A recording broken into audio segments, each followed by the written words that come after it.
Theranos founder Elizabeth Holmes is facing decades in prison.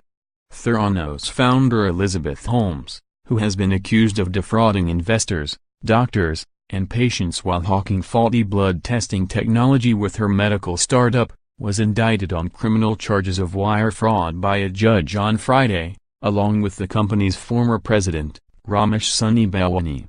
If convicted, the two could face decades in prison.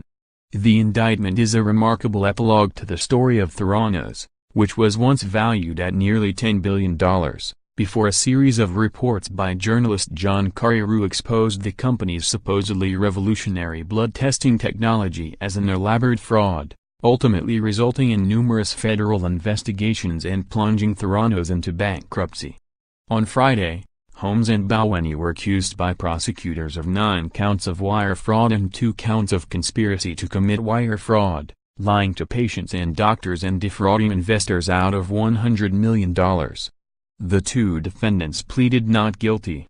The conduct alleged in these charges erodes public trust in the safety and effectiveness of medical products, including diagnostics.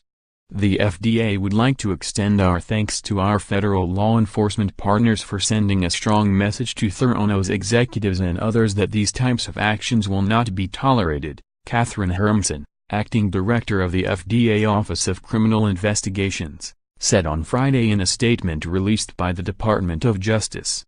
The SEC has accused Theranos founders of elaborate, years-long fraud in which they exaggerated or made false statements about the company's technology, business, and financial performance to obtain $700 million in investments.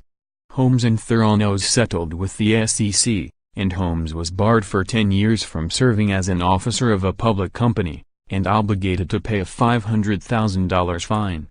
The company, which is facing bankruptcy and layoffs, announced she would be stepping down as CEO right before the charges were filed, but will stay on as a board member.